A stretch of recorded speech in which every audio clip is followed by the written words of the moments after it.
The fight for students is far from over as Donald Trump's beef with America's oldest university continues. The U.S. president has banned Harvard from bringing in foreign students for 6 months, a move that's been temporarily halted for now. It's the latest in the escalation with the elite institution, which has refused to allow the Trump administration oversight of its curriculum, staffing, and student recruitment. At Harvard's recent graduation, Luana Jiang called for unity in a speech that's now gone viral. When the world feels stuck in spinning ghost mode, just remember, as we leave this campus, we carry everyone we've met across wealth and poverty, cities and villages, faith and doubt. They speak different languages and dream different dreams, and yet they've all become part of us. We can now go across to Cambridge and speak to Luana Jiang, who joins us. Firstly, congratulations on graduating. You called for unity in your graduation address. What inspired you to do that? I think I actually draw inspiration from Montaigne, our great French philosopher. I know he was writing in 16th centuries where people killing each other for no reasons, deeply involved in politics as mayor of Bordeaux, but also writes his essay in Chateau. I think one of his favorite lines that I really love is, "We do not need to harden our hearts with those plates of steel. It is enough to harden our shoulders. It is enough to dip our pens in ink without dripping them in blood." And that was one of my favorite lines from Montaigne. And in my speech, I condense it into stay soft in hard times. Your speech has gotten a lot of criticism in your native China. Were you surprised by that reaction? I expected some criticism, but I'm actually surprised to see how quickly the event gets politicized.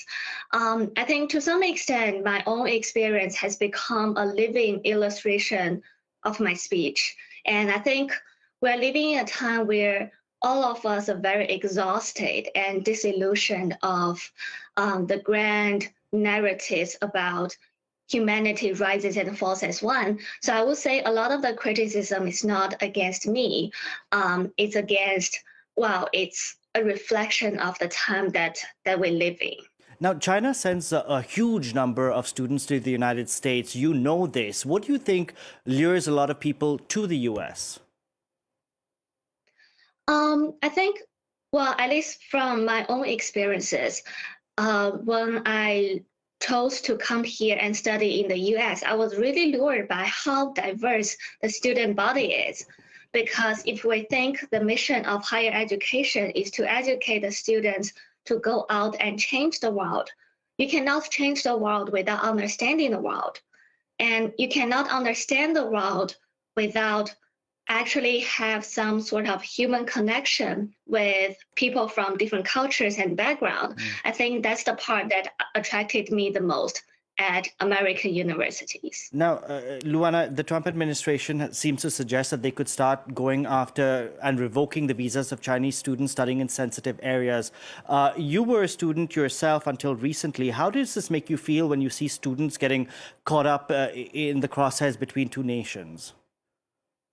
I think you were spot on. It's pretty heartbreaking to see that and associate Chinese students with spy is a very unfortunate reality.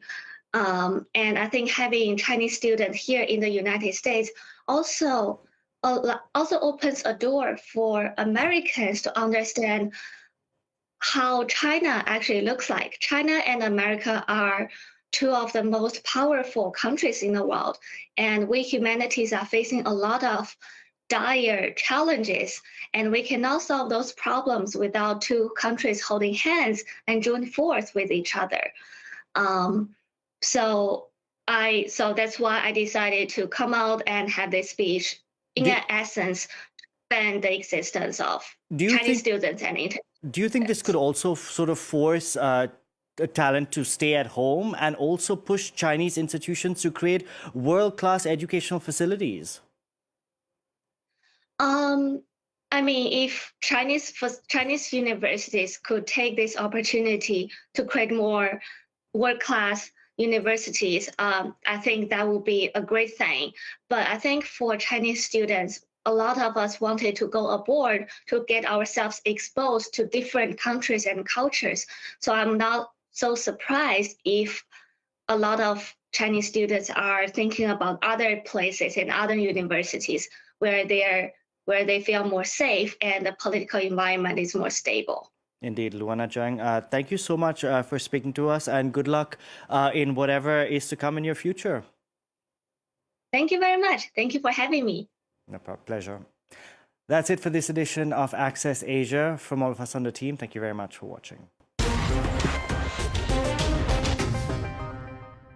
3连关注，点赞也行。